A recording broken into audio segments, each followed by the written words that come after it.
சரி, நம்ம இங்கே என்ன பார்க்குறோன்னா, நீங்கள் முன்னே உங்கள் அறியாமையினாலே கொண்டிருந்த இச்சையின்படி இனி நடவாமல் கீழ்ப்படுகிற பிள்ளைகளாக இருந்து உங்கள் அழைத்தவர் பரிசுத்தராக இருக்கிறது போல நீங்களும் உங்கள் நடக்கைகளில் எல்லாம் பரிசுத்தராக இருங்கள். நம்ம வாட்சிருக்கோம், தொடர்ந்து நம்ம இதை தான் நம்ம பார்க்குறோம். நம்ம என்ன செஞ்சுருக்கோம், எப்படிப்பட்ட அறியாமையில் இருந்திருக்கோம், நம்ம எப்படிப்பட்ட அறியாமையில் இருந்திருக்கோம். நம் தேவனானவர் எதை கொடுக்கறதற்கு சித்தமாக இருக்கார், எப்படிப்பட்ட மனதை நமக்கு கொடுக்க ஆசையாக இருக்கார். நாம் தொடர்ந்து என்னவா இருக்கிறோம் அப்படின்னா, அவர் மேல் நம்பிக்கை இல்லாமல் தொடர்ந்து இந்த உலகத்தின் மேலே நம்மளுடைய கனத்தை நாம் வைக்கக்கூடியவர்களாக இருக்கிறோம்.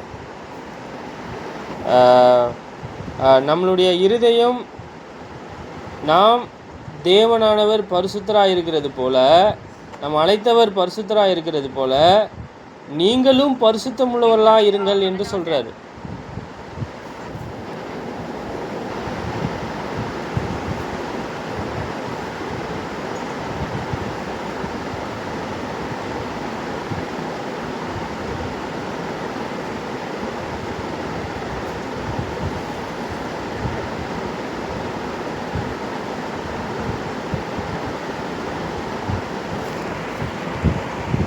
சரி, நம்ம தொடர்ந்து என்ன செய்யணும் அப்படின்னு நம்ம பார்த்துருக்கோம் அப்படின்னா, கீழ்ப்படியக்கூடிய பிள்ளைகளாக இருக்கணும். யாருக்கு கீழ்ப்படியணும்? எல்லாருக்குமே கீழ்ப்படிஞ்சிடணுமா? தேவனானவர் என்ன சொல்கிறார்? பரிசுத்தமுள்ள சந்ததியாக நம்மளை என்ன செய்கிறாரா? உருவாக்குகிறார். நம்ம ராஜாக்களும் ஆசாரியர்களுமாக நம்மளை என்ன செஞ்சுருக்காரா? அவருக்கு பணிவிடை செய்வதற்காக, அவருக்கு ஊழியம் செய்வதற்காக நம்மளை என்ன செஞ்சுருக்காரா? அழைத்திருக்கார். நம்ம தொடர்ந்து எப்படிப்பட்ட இருதயத்தை வைத்திருக்கிறோம், பழைய மனிதனுடைய செயல்களை தொடர்ந்து நம்ம என்ன செஞ்சுருக்கோம், வச்சுருக்கோம். அவருக்குள்ளாக எப்படிப்பட்ட கிரியைகள் இருக்கிறது, காணப்படுகிறது. சரி, தேவத்துவத்தின் பரிபூரணம் எல்லாம் யாருக்குள் வாசமாக இருக்கிறது, எப்படி வாசமாக இருக்கிறது என்று நம்ம பார்க்குறோம். ஏன் வாசமாக இருக்கிறது என்று பார்க்குறோம். சொல்கிறாரு,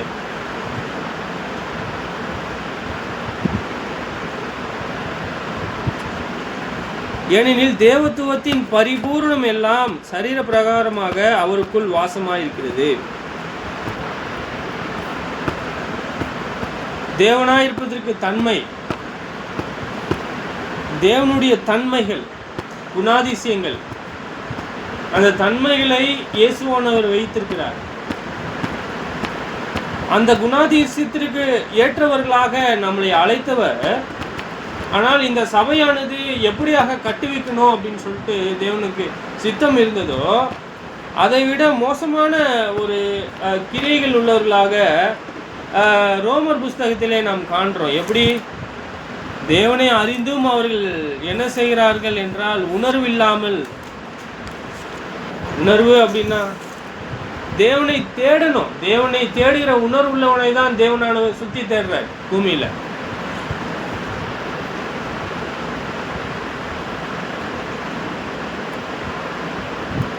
28 பார்க்குறோம், தேவனை அறியும் அறிவை பற்று கொண்டிருக்க அவர்களுக்கு மனதில்லாது இருந்தபடியால் தங்களை செய்யும்படி, தகாதவைகளை செய்யும்படி தேவன் அவைகளை கேடான சிந்தைக்கு ஒப்பு கொடுத்தார்.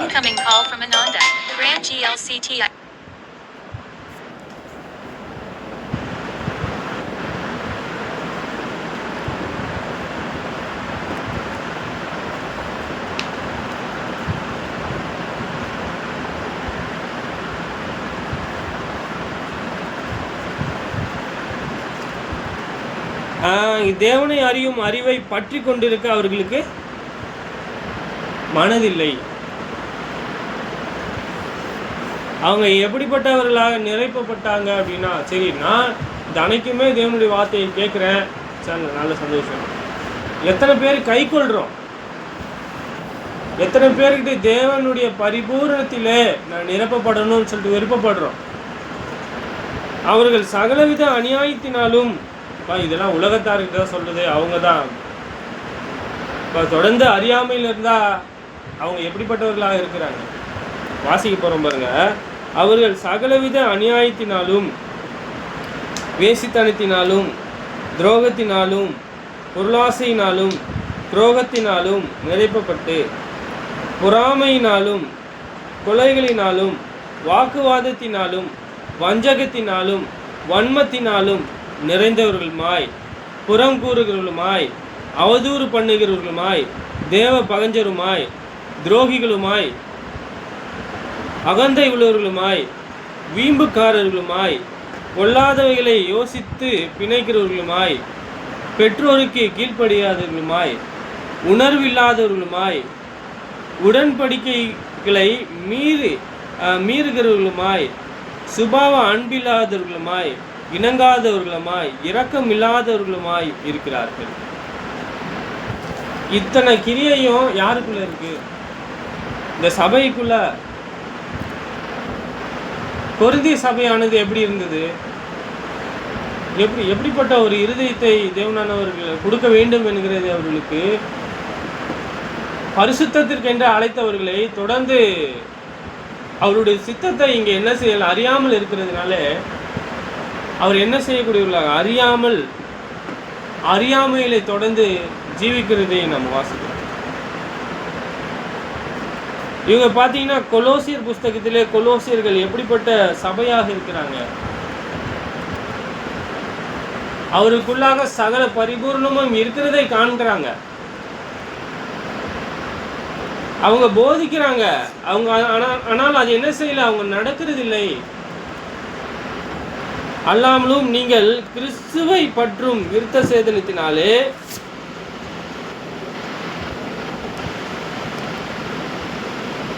மாம்சத்துக்குரிய பாவ சரீரத்தை கலந்து விட்டதினாலே கையினால் செய்யப்படாத விருத்த சேதனத்தை அவருக்குள் பெற்றீர்கள்.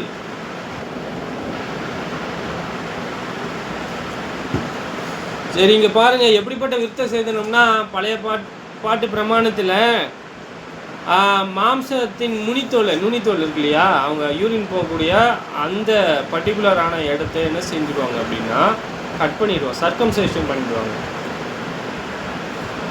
அங்கே அந்த தேச சட்டம் இருந்திருக்கு, அதே போல் ரெண்டாவது தேவனுடைய சட்டமும் இருந்திருக்கு.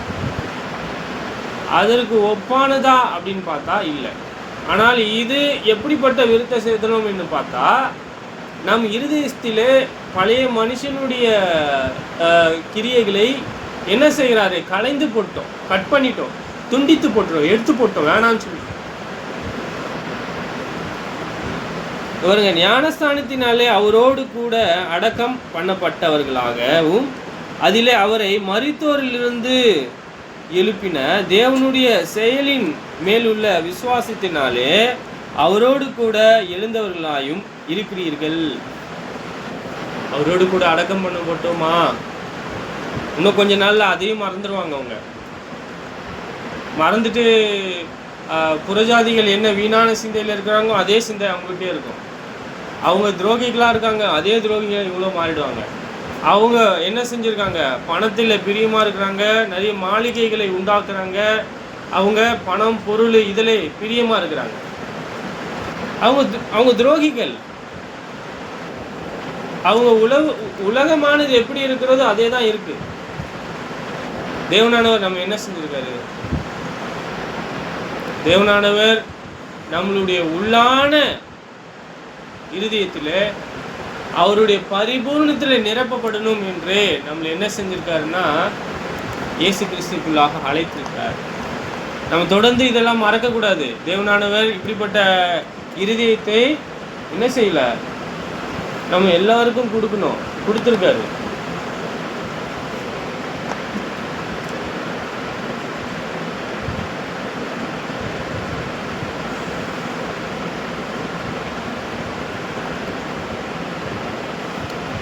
சரி, 2 தீமோத்தேயு புஸ்தகம்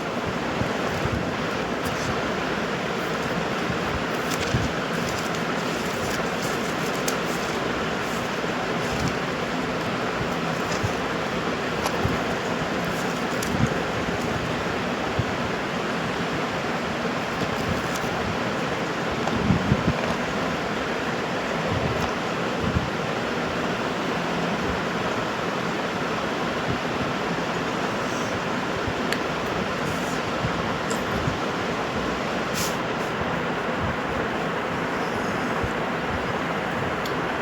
இல்லை 2 தீமோத்தேயு இல்லை, 1 கொரிந்தியர் புஸ்தகம் 3ஆம் அதிகாரம் 12, 13, 14, 15. ஒருவன் அந்த அஸ்திபாரத்தின் மேல் பொன், வெள்ளி, வெளியேற பெற்ற மரம், கல், மரம், புல், வைக்கோல் ஆகிய இவைகளை கட்டினால் அவனுடைய வேலைப்பாடு வெளியாகும். சரி, இங்கே ஒன்றா பார்க்கலாம். ஒருவன் அந்த அஸ்திபாரத்தில், நம்ம எதில் நம்ம ஜீவனுள்ள கல்லாக இருக்கிறோம்னு சொல்லிட்டு பேதுரு 1 பேதுருல நம்ம ஜீவனுள்ள கற்களாக நம்ம என்ன செஞ்சுருக்காரு? உருவாக்கியிருக்காரு தேவன். நம்ம அவருடைய ஆலயத்தில் ஜீவனுள்ள கற்களாக வைத்திருக்காரு. தொடர்ந்து நாம் கெடுக்கப்பட்டாலும் அங்கே தான் இருக்கிறோம். ஆனால் நாம் பிழைத்து, தேவனுக்காக மாத்திரம் பிழைத்து நாம் கெடுக்கப்படாமல் இருப்போமானால், நம்ம வாசித்த போல அந்த கிரியைகள் எது ஒன்றும் இல்லாமல் நான் விசுவாசம் என்னும் கேடகத்தை பிடித்து கொண்டவனாக நின்று கொண்டே இருக்கிறேன்னா, மாம்சத்துக்குரிய வகையில் எனக்கும் யாருக்கும் போராட்டம் கிடையாது. நான் முயற்சி பண்ணுவது மாம்சத்துக்குரிய வகையில் கிடையாது. நான் யார் ஒருவரையும் ஜெயிக்கணும்னு நான் போராட்டல. நான் ஆவிக்குரிய வகையில் நான் இயேசுவை போல ஒரு நாள் நான் நிற்கணும், உங்களை எல்லாம் நான் என்ன செய்யணும், நிறுத்தணும் அப்படின்றதுக்காக தான் நாம் போராடி பிரயாசப்பட்டு கொண்டிருக்கிறோம். இங்கே பாருங்கள், ஒருவன் அந்த அஸ்திபாரத்தின் மேலே பொன், வெள்ளி, வெளியேற பெற்ற கல், மரம், புல், வைக்கோல் ஆகிய இவைகளை கட்டினால், வைக்கோல்ல என்ன ஆகும்? அக்னி சோதனையில் நிற்காது. என்ன ஆகும்? வெந்து போயிடும். சொல்றாரு, மரம், புல், வைக்கோல் ஆகிய இவைகளை கட்டினால் அவனுடைய வேலைப்பாடு வெளியாகும். அதுல என்ன எதுதான் நிற்கும்? அக்னியில தங்கம். தங்கத்தை நீங்க அப்படியே நெருப்புல புடமிட்டு பாருங்க, அது தண்ணி மாதிரி ஆயிடும், தண்ணி ஆயிடும். இங்க பாருங்க, அவனுடைய வேலைப்பாடு வெளியாகும், நாளானது அதை விளங்க பண்ணும். ஏனெனில் அது அக்னியினாலே வெளிப்படுத்தப்படும். அவனுடைய வேலைப்பாடு எத்தன்மை உள்ளது என்று அக்னியானது பரிசோதிக்கும். அக்னி சோதனை, அக்னி பரீட்சை. அப்போ ஒவ்வொரு சீசனுக்கும் ஒவ்வொரு சபைக்குமான சபைன்னா அங்க இருக்க கூடியிருக்கிறவர்கள் தான், அழைக்கப்பட்டவர்கள் தான்,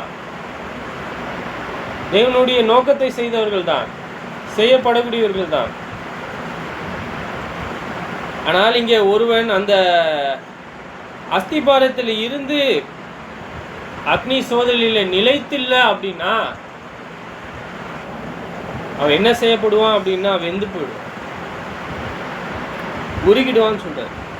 அது அந்த அவனுடைய வேலை எப்படி எத்தன்மை உள்ளது என்பது காலமானது தீர்மானிக்கக்கூடியதாக, அங்க சோதனையானது இங்க காண்பிக்கக்கூடியதாக இருக்கிறது. ஒருவன் கட்டினது வெந்து போனால் நஷ்டமடைவான். நாம் நஷ்டமடைவதற்கான ஒரு பயிற்சியை நம்ம எடுக்கிறோம் இந்த பூமியில. ஆவிக்குரிய வகையில் இயேசுவை போல ஆக வேண்டும் என்பதுதான் பிதாவினுடைய சித்தம். அவருடைய பரிபூரணத்திலே நாம் கட்டப்பட வேண்டும் என்பதுதான் பிதாவினுடைய சித்தம். அந்த பழைய மனுஷனுடைய செய்கையை கலைந்து போடணும் தான் பிதாவினுடைய சித்தம். புரியுதுங்களா? இங்கே சொல்றாரு, ஒருவன் கட்டினது வெந்து போனால், என் விசுவாசமானது நான் தோத்துட்டேனா, நான் தோத்துட்டேனா, என்னுடைய இந்த நான் என்ன என்ன என்ன ஆகுவேன் அப்படின்னா நஷ்டமடைவேன்.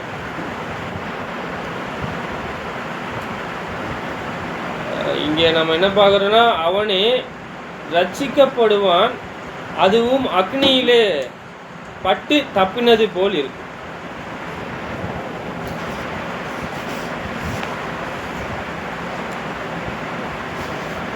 சரி, இங்கே அது அந்த சோதனையில் மாட்டி வந்து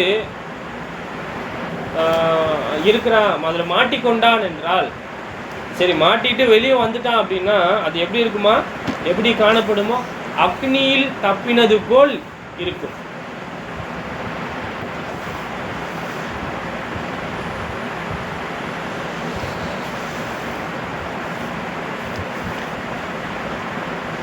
நம்ம இதில் ரொம்ப கவனமான ஒரு வார்த்தைகளை பயன்படுத்த வேண்டியது இருக்கு. நீங்கள் தேவனுடைய ஆலயமாய் இருக்கிறீர்கள் என்றும், தேவனுடைய ஆவி உங்களில்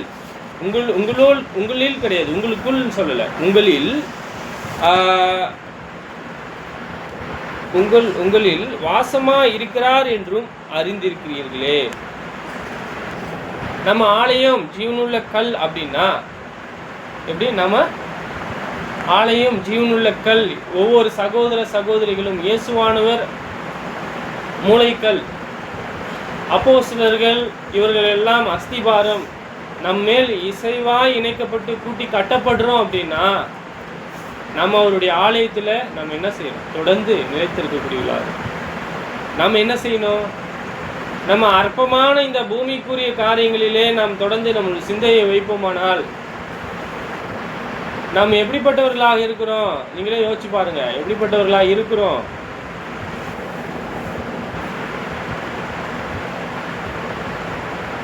நீங்க சொல்றாரு, நீங்கள் எல்லாம் தேவனுடைய ஆலயமாக இருக்கிறீர்கள். தேவனுடைய ஆலயம் நீங்கள் தான். நீங்கள் தான் அந்த ஆவிக்குரிய ஆலயத்தில் இருக்கிறீங்க. ஒவ்வொரு சகோதர சகோதரிகளும் தேவனுடைய ஆலயத்தில் ஒரு கல்லாக இருக்கிறோம். சரி, அப்போ அந்த ஆலயத்தில் யார் இருக்கா சொல்றாரு? தேவனுடைய ஆவி உங்களில் வாசமாயிருக்கிறார் என்றும் அறிந்திருக்கிறீர்களே. அது தேவனுடைய ஆலயத்தில் அவர் இருக்கார். புரிஞ்சிருக்கு? சரி, நம்ம தொடர்ந்து நம்ம என்ன பார்க்கிறோம் என்றால், ஒருவன் தேவனுடைய ஆலயத்தை கெடுத்தால் இடரல் உண்டாக்குறவங்களை குறித்து சொல்றார். சரி, தேவனுடைய ஆலயத்தை கெடுத்தால் அவனை தேவன் கெடுப்பார். அது இப்போ நடக்கிறது கிடையாது, பார்த்துக்கலாம் அப்படின்னு சொல்லிட்டு தொடர்ந்து மாம்ச மனதிலே இருப்போமானால் நம்ம எப்படிப்பட்ட சிந்தை உள்ளவர்களாக இருப்போம்? நம்ம பூமிக்குரியவர்களாக இருக்கிறோமா, ஆவிக்குரியவர்களாக? பாருங்க, உங்களுடைய இருதயம் உங்களுக்கே தெரியும்.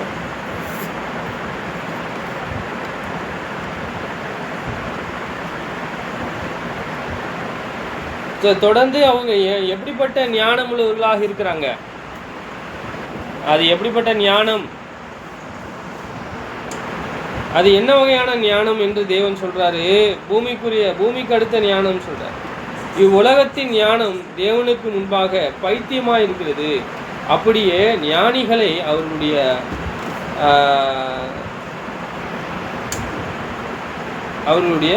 தந்திரத்தினாலே பிடிக்கிறார் என்றும், ஞானியுடைய சிந்தனையை வீணாய் இருக்கிறது என்றும் தங்கள் அறிந்திருக்கிறார் என்றும் எழுதியிருக்கிறது.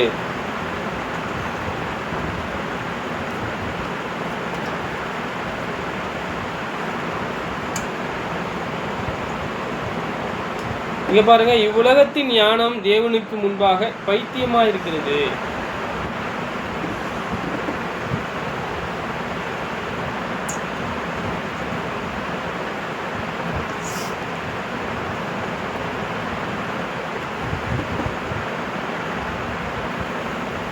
சரி, எப்படி இருந்தாலும்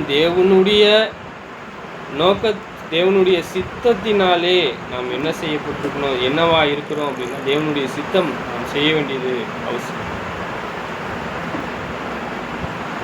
உலகத்திலே தேவனை சேவிக்கக்கூடிய ஞானங்களும் உண்டு. நான் ஒரு ஞானத்தை அறிந்திருக்கிறேன். உலகத்தில் எனக்கு தேவையான நான் ஒரு வேலை செய்வதற்கான ஒரு ஞானத்தை அறிந்திருக்கிறேன். புரியுதுங்களா?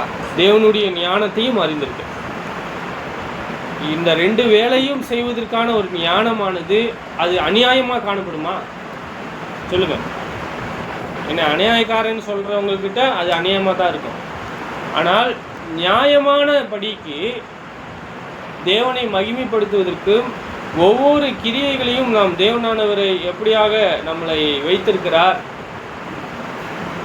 சரி, நம்மளுடைய சரீரத்திலே தேவனானவர் எவ்வளோ ஞானமானவர்களாக நம்மளை உண்டாக்கினார் என்பதை நாம் போதிக்கிறோம் அப்படின்னா அது அநியாயமாக காணப்படுதா? தேவனானவர் இந்த உலகத்தை எப்படி உண்டாக்கினார் என்று சொல்லும் பொழுது அது அநியாயமாய் காணப்படுதா?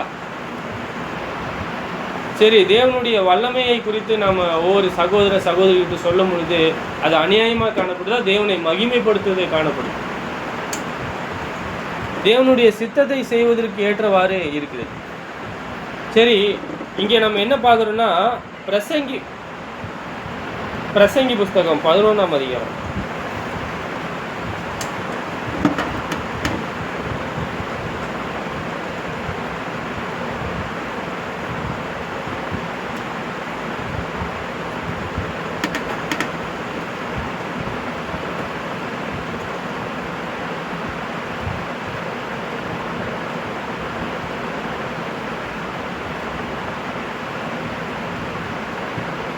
11:4 சொல்றாரு.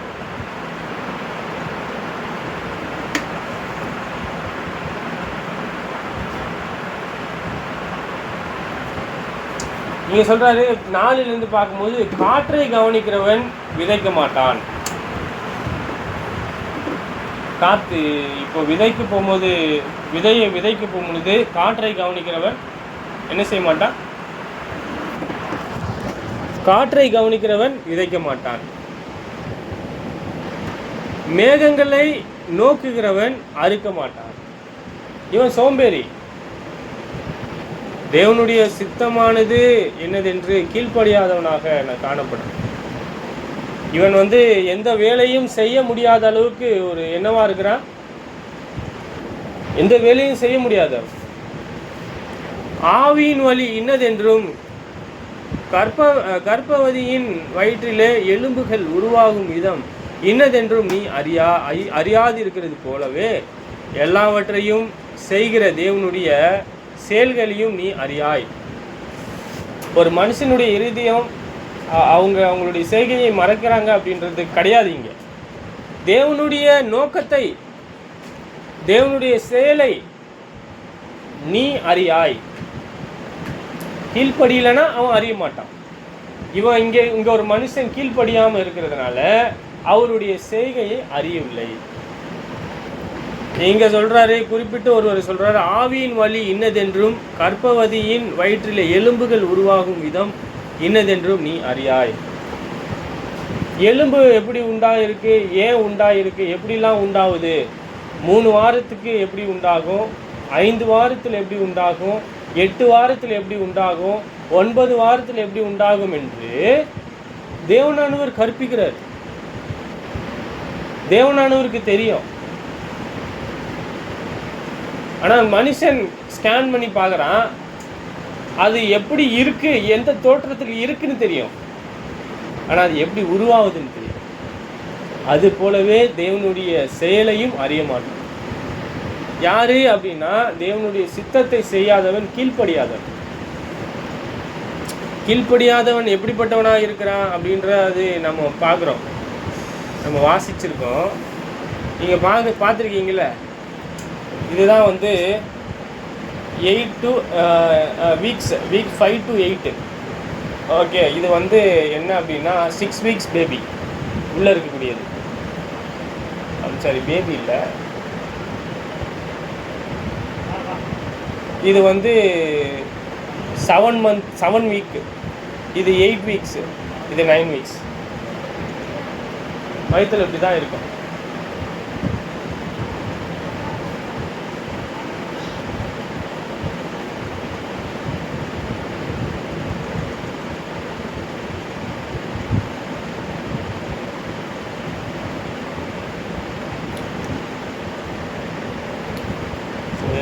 நம்ம தொடர்ந்து நம்ம என்ன அதுதான் எப்படி அந்த பிள்ளையானது அதற்கு எப்படி ஊட்டச்சத்து கிடைக்கிறது, அந்த வயிற்றில் இருக்கக்கூடிய அந்த பிள்ளையானதுக்கு எப்படி வளருது,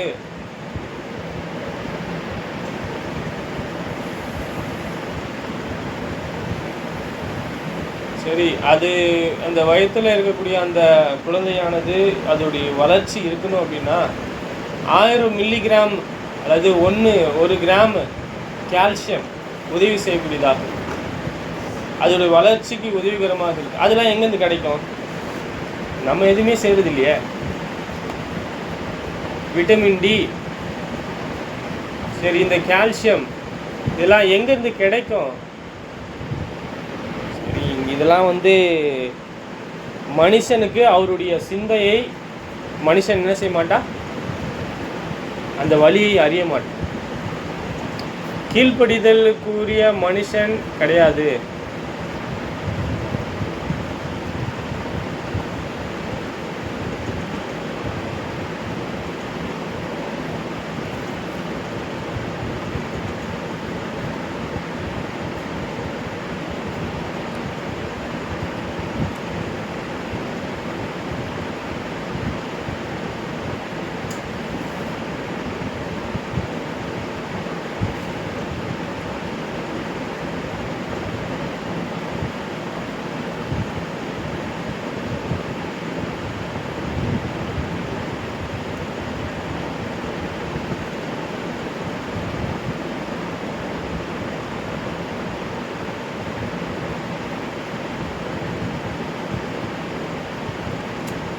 இங்கே நீங்கள் பார்க்குறீங்க 2 கொரிந்தியர் புத்தகம் 2:8, அந்தபடியே உங்கள் அன்பை அவனுக்கு காண்பிக்கும்படி உங்களை வேண்டிக் கொள்கிறேன்.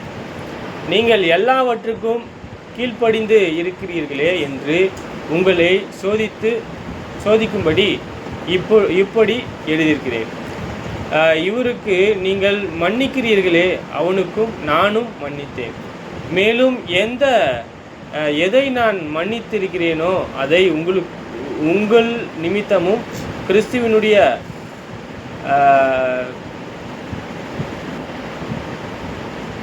சத்தியத்தினாலே மன்னித்திருக்கிறேன். சத்தியத்தினாலே நாமும் மோசம் போகாதபடிக்கு அப்படி செய்தேன். அவனுடைய தந்திரங்கள் நமக்கு தெரியாதவர்கள் அல்லவே. இங்கே நம்ம பார்க்குறோம், அந்தபடியே உங்கள் அன்பு அவர்களுக்கு காண்பிக்கும்படி. உங்களுடைய அன்பு என்ன? ஆவிக்குரியவர்களை எப்படி வளர்றீங்க? இங்கே சொல்கிறாரு, அவங்க எப்படி வளர்றாங்களோ அதை காண்பீங்க. எப்படி காண்பிக்கணும்? ஆவிக்குரியவர்களே ரொம்ப பிரயாசப்படுறாரு. அவருக்கு சரீரத்துக்கான ஒரு தேவை இருக்குது, உணவு இருக்குது. ஒரு ஆவிக்குரியவர்களே படிக்கிறார், தேவனுடைய வார்த்தையை படிச்சுட்டு இருக்கார். அவருக்கு நம்ம என்ன செய்யணும்? நம்மளால் இயந்த மற்றும் நன்மை செய்யணும். கண்டிப்பாக நம்ம தேவனானவர் உதவி செய்வார். நற்கிரியை செய்வதற்காகவே நம்ம என்ன பண்ணப்பட்டிருக்கோம்? சிருஷ்டிக்கப்பட்டிருக்கோம்.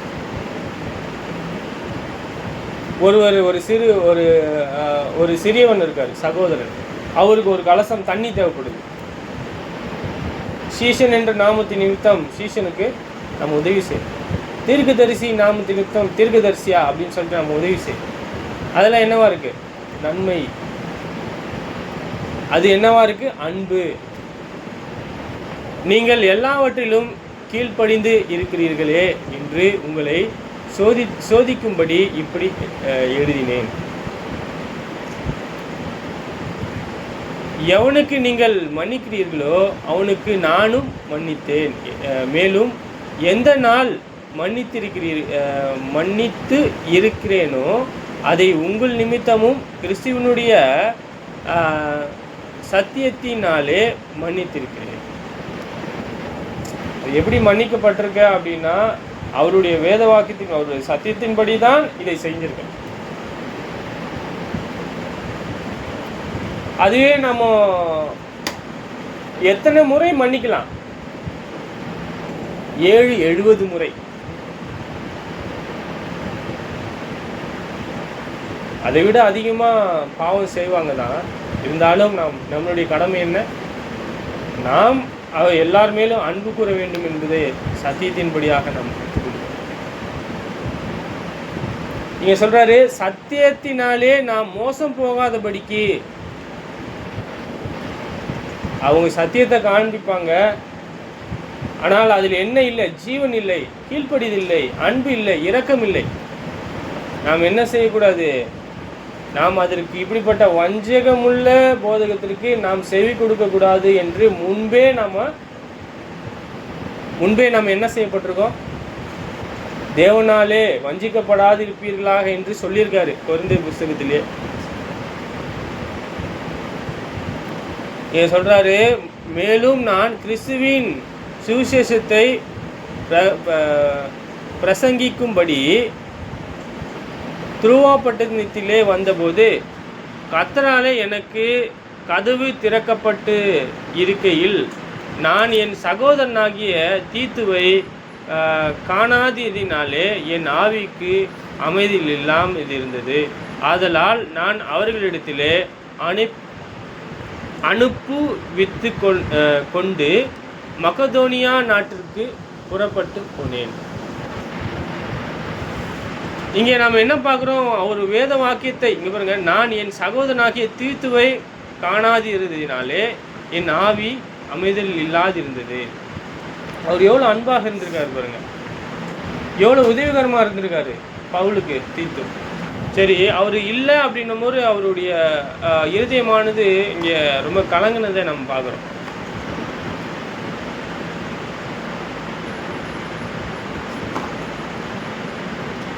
சரிங்க, அவர் எங்கே போகிறாரு அப்படின்னா மக்கதோனியா நாட்டுக்கு.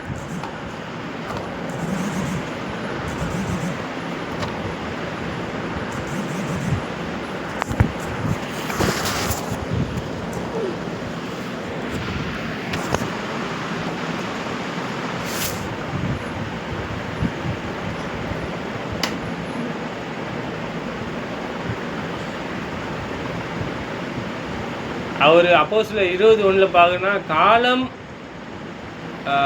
கலகம் அமர்ந்த பின்பு பவுல் சீஷரை தன்னிடத்திற்கு வரவழைத்து வினாவி கொண்டு மக்கதோனியாவுக்கு போக புறப்பட்டான். அவர் எங்கே இருக்காரு அப்படின்னா மக்கதோனியா நாட்டுக்கு போவதற்காக ஆயத்தமாக இருக்கு. அங்கே போயிட்டு அங்கே என்ன செய்யப்பட்டிருக்காரு அப்படின்னா, இங்கேருந்து அங்கே போயிட்டு போதிக்கப்படுறாரு. அந்த கதுவானது ஒரு புதிய ஆத்மாக்கள் அவர்களுக்கு என்ன செய்யப்பட்டு தொடர்ந்து கிடைக்கிறது. அதிலே நம்ம என்ன புரிஞ்சுக்கணும் அப்படின்னா, தேவனானவர் அவர் போதிக்கிறதுக்கான ஒரு சந்தர்ப்பத்தை தேவனானவர் ஏற்படுத்தி கொடுக்குறார்.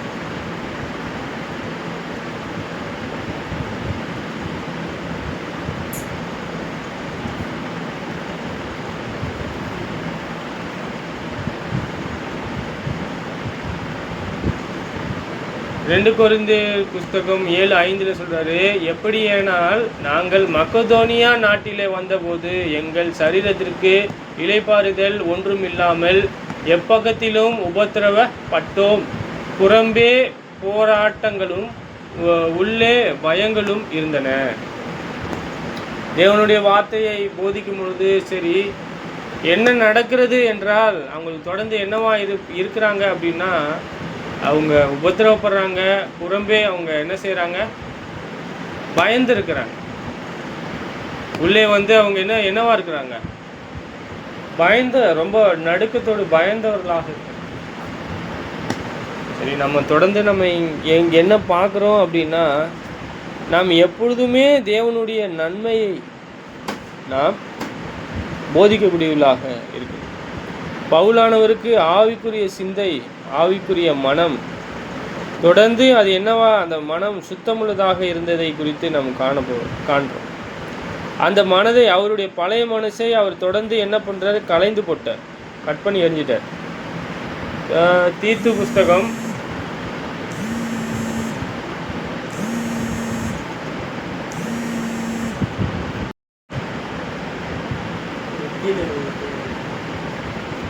2:11.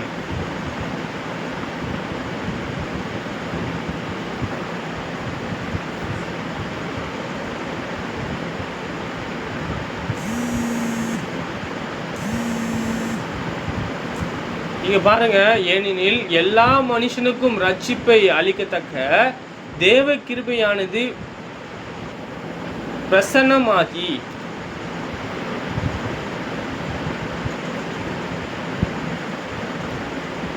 சரி, இங்க எல்லா மனுஷனுக்கும் என்ன தேவைப்படுகிறது என்றால் சுவிசேஷம், தேவனுடைய வார்த்தை. நாமும் அவபக்தியையும்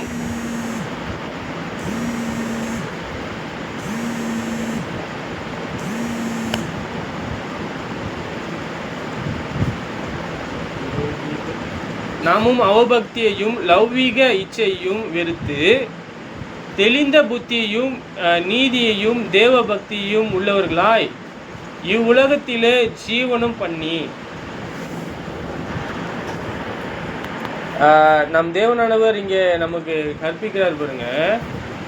நாமும் அவபக்தியையும், தேவன் மேல் பக்தி இல்லாமல், தேவனுடைய நன்மைகளை உயர்வாக கருதாமல் இருந்திருக்கோம் சொல்றாரு. இப்போ இச்சையும் வெறுத்து, அவபக்தியையும் லௌகீக இச்சையும் வெறுத்து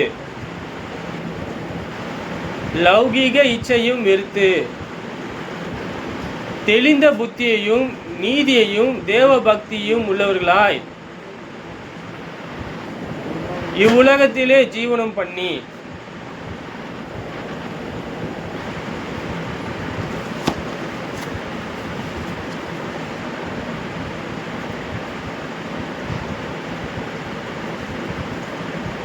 சரி, தொடர்ந்து நம்மளுடைய நம்பிக்கை எப்படிப்பட்டதுன்னு சொல்றாரு பாருங்க. நாமும் நம்பி இருக்கிற ஆனந்த பாக்கியத்திற்கு மகாதேவனும் நமது இரட்சகருமாகிய இயேசு கிறிஸ்துவினுடைய மகிமையின்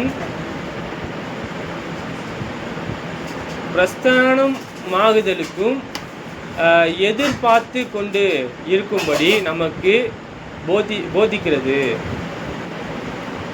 நம்ம தொடர்ந்து உண்மையுள்ளவர்களாக இருக்கிறோமானால் அவருடைய வருகை நமக்கு ரொம்ப ஆனந்த பாக்கியமாக இருக்கும். அவர் தொடர்ந்து நம்ம எதிர்பார்த்துருக்கிறோம். நம்ம தொடர்ந்து இப்படிப்பட்ட லௌகீக இச்சைகள் நம்ம மேலே பார்த்து கூட தேவ பக்தி இல்லாமல் இந்த உலகத்திற்காக ஜீவனம் பண்ணி கொண்டு இருக்கிறோமானால் அவருடைய வருகை நமக்கு ரொம்ப கசப்பானதாக இருக்கு.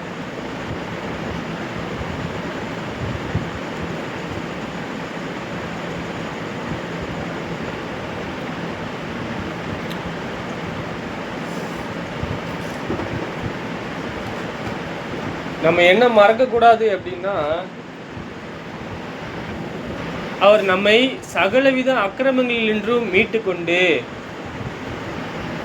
தமக்குரிய சொந்த ஜனங்களாயும் நற்கிரியைகளை செய்ய பக்தி வைராக்கியம் உள்ளவர்களாயும் நம்மை சுத்திகரிக்கும்படி நமக்காக தம்மை தாமே ஒப்பு கொடுத்தார். அவருங்க என்ன புரிஞ்சுக்கணும் நீங்கள் அப்படின்னா, நம்ம இவ்வுலகத்துக்குரியவர்கள் அல்ல. நாம சகல அக்கிரமங்களிலிருந்தும் மீட்கப்பட்டு உலகத்துக்குரியவர்களாக இருந்தோம். இப்போ நமக்குரிய சொந்த ஜனங்களாயும் அவருக்குரியவர்களாக அவருடைய சொந்த ஜனமாக நம்ம என்ன செய்யப்பட்டிருக்கோம்? ஆக்கப்பட்டிருக்கோம். நம்ம அது மட்டும் கிடையாது, நற்கிரியைகளை செய்ய பக்தி வைராக்கியம் உள்ளவர்களாகவும் தேவன் மேலே பக்தி உள்ளவர்களாக சகலவித நற்கிரியைகளும் செய்வதற்காக நம்மை சுத்திகரிக்கும்படி நமக்காக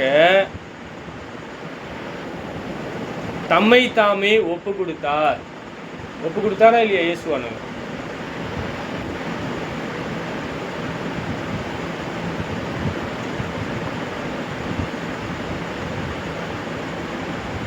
நம்ம எபிரேயர் புஸ்தகம் 9:14 பார்த்தீங்கன்னா, நித்திய ஆவியினாலே தம்மை தாமே பழுதற்ற பலியாக தேவனுக்கு ஒப்பு கொடுத்த கிறிஸ்துவனுடைய இரத்தம் ஜீவனுள்ள தேவனுக்கு ஊழியம் செய்வதற்கு உங்கள் மனசாட்சியை செத்த கிரியைகளிலிருந்து சுத்திகரிப்பது எவ்வளவு நிச்சயம். இதை செய்கிறது யாரு? தொடர்ந்து யார் மேல் நம்பிக்கையா இருக்கணும்? இங்க இயேசுவானவர் தான். இங்க பாக்குறீங்க 9:14 சொல்றாரு, நித்திய ஆவியினாலே தம்மை தாமே பழுதற்ற பலியாக தேவனுக்கு ஒப்பு கொடுத்து. அப்ப கிறிஸ்துவனுடைய ரத்தம் என்னவா இருக்கு? நம் ஜீவனுக்கு போவதற்கு, தேவனுக்கும் நமக்கும் சமாதானத்தை உண்டாக்குவதற்கு ஏதுவாக இருக்கு. தேவனுக்கு ஊழியம் செய்வதற்கு உங்கள் மனசாட்சியை செத்த கிரியைகளிலிருந்து சுத்திகரிப்பது எவ்வளவு நிச்சயம்.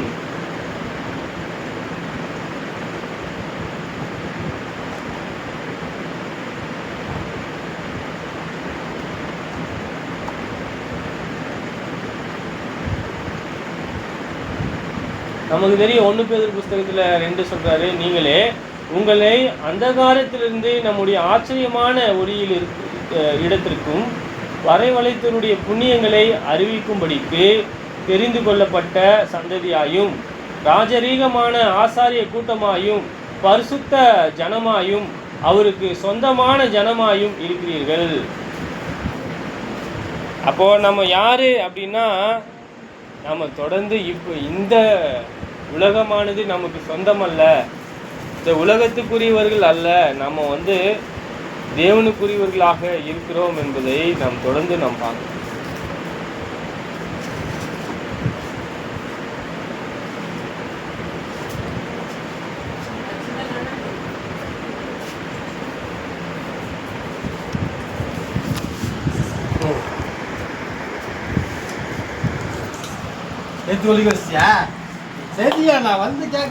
சரி, நம்ம தொடர்ந்து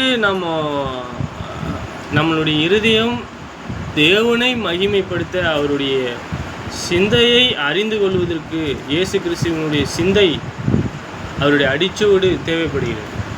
நாம் தொடர்ந்து அதில் பிரியமுள்ளவர்களாக இருப்போமாக. வாய்ப்பு கொடுத்த யாவருக்கும் நன்றி. நம் ஜெபம் செய்து கடந்து போவோம். ஜபித்து தரும்படியாக ஜீவன் அவர்களை கேட்போம். பரலோகத்தில் இருக்கிற பிதாவே, உங்கள் நாமம் ஆசீர்வதிப்பதாக. பிதாவே, இந்த நாளை கொடுத்ததுக்கு நன்றி பிதாவே. பிதாவே, உடுப்பு உணவு கொடுத்ததுக்கு நன்றி பிதாவே. பிதாவே, இந்த சோதரில் வந்து ரசிங்க பிதாவே. பிதாவே, உடுப்பு உணவு கொடுத்ததுக்கு நன்றி பிதாவே. பிதாவே, இந்த நாளில் பைபிள் கிளாஸை நல்லா போயிடுச்சு பிதாவே. உங்களைப் போல குமாரனை போல இருக்க ஆசீர்வதிங்க பிதாவே. இயேசு கிறிஸ்து நாமத்தில் கேட்கிறேன், ஆமென். ஜெபம் செய்வோம். பரலோகத்திலே வாசமாயிருக்கின்ற எங்கள் பிதாவே, இரக்கமுள்ள தேவனே, உங்களை துதிக்கின்றோம், சோத்தரிக்கின்றோம் பிதாவே. தொடர்ந்து உங்களுடைய நீதியை, நியாயத்தை அறிந்து கொள்ள பிதாவே நாங்கள் கற்றுக்கொள்ள, உங்களுடைய சித்தத்தை நாங்கள் அறிந்து கொள்ள, உங்களுடைய நீதியை பிதாவை நாங்கள் செய்வதற்கு சகல கிரியைகளையும் உங்களை அறியக்கூடிய அறிவை நாங்கள் அறிந்து கொள்ள உதவி செய்வீராக. பிதாவே, நீங்கள் எவ்வளோ பெரிய பரிசுத்தர் என்பதை நாங்கள் உணர்ந்திருக்கிறோம். நீதியுள்ள தேவனே, உங்களை தவிர ஒருவரும் இல்லை. பிதாவே, நீங்கள் பரிசுத்தர். உங்களுடைய நாமம் மகிமைப்படுவதாக. உங்களுடைய இரக்கம் பரிசுத்தம் உள்ளது என்பதை அறிந்திருக்கிறோம். பிதாவாகி தேவனே, தொடர்ந்து ஆவிக்குரிய சிந்தையிலும் ஞானத்திலும் வளருவதற்கு உதவி செய்யும். போதுமான பலனையும் ஆரோக்கியத்தையும் தந்து வழிநடத்தும் பிதாவே. நாங்கள் எங்களுடைய பிதாவே, நாங்கள் தொடர்ந்து நாங்கள் இந்த உலகத்திலே நாங்கள் ஆசைப்படக்கூடியவர்களாயிராமல் நாங்கள் ஆவிக்குரிய வகையிலே நாங்கள் தொடர்ந்து ஆசைப்படக்கூடியவர்களாக, நன்மையை நாங்கள் உங்கள் வேத வாக்கியங்களை எடுத்துக்கொள்ளக்கூடியவர்களாக இருக்க உதவி செய்யும். தொடர்ந்து பிதாவே, நீங்கள் பரிசுத்தராக இருக்கிறீர். எப்பொழுதுமே நாங்கள் உங்களுக்கு உண்மையுள்ள பிள்ளைகளாக வாழ எங்களுக்கு நீங்கள் தான் உதவி செய்யணும் பிதாவே. தொடர்ந்து கூடியிருந்திருக்கிற யாவரையும் ஆசீர்வதியும். தொடர்ந்து உங்கள் வேத வாக்கியங்களை போதிக்க எங்களுக்கு வழிவாசலை திறந்தருளும்படியாக வேண்டி செய்கின்றோம். இரக்கமுள்ள தேவன்தாமே, இந்த உலகத்தில் எவ்வளோ அதிகமாக பொல்லாங்கானவன் எவ்வளோ பெரிய காரியங்களை செய்தாலும் நாங்கள் பிதாவை தொடர்ந்து உங்கள் மேல் நம்பிக்கையாக இருந்து நாங்கள் ஆவிக்குரிய வகையில் வளரத்தக்கதாக நீங்கள் கிரியை செய்யும்படியாக வேண்டி செய்கின்றோம். பிதாவாகி தேவனே, இந்த உலகத்திலே நாங்கள் எப்பொழுதுமே நாங்கள் பழைய மனுஷனுக்காக பிழைக்காமல் பிதாவே, உங்களுடைய குமாரனுடைய சிந்தையிலே நாங்கள் தரித்து அவருக்காக நாங்கள் பிழைக்க உதவி செய்யும். பிதாவாகி தேவனே, நாங்கள் பிரிந்து போனாலும் உங்கள் இரக்கம் எங்களோடு இருந்து நாங்கள் நன்மையை பெற்றுக்கொள்வதற்கான, ஆவிக்குரிய ஞானத்தை பெற்றுக்கொள்வதற்கான, உங்கள் வேத வாக்கியங்களை இன்னும் அதிகமாக போதிக்கிறதற்கான சந்தர்ப்பத்தையும் ஞானத்தையும் தந்து வழிநடத்தும். பிதாவே, உங்களைப் போல ஒரு பரிசுத்தர் இல்லை, உங்களைப் போல் ஒரு தேவன் இல்லை, சிருஷ்டிகர் இல்லை என்பதை வாசிக்கிறோம். பிதாவே, நீங்கள் தான் எங்களுக்கு உதவி செய்து உங்களுடைய சித்தத்தை எங்களுக்கு காண்பிக்கும்படியாக வேண்டுதல் செய்கின்றோம். இன்னும் அதிகமாக உங்கள் நோக்கத்தை அறிந்து கொண்டிருக்கிறோம். அதை செய்வதற்கு உதவி செய்யும். குமாரன் இயேசுவின் இனிய நாமத்தில் கேட்கின்றோம் பிதாவே, ஆமென்.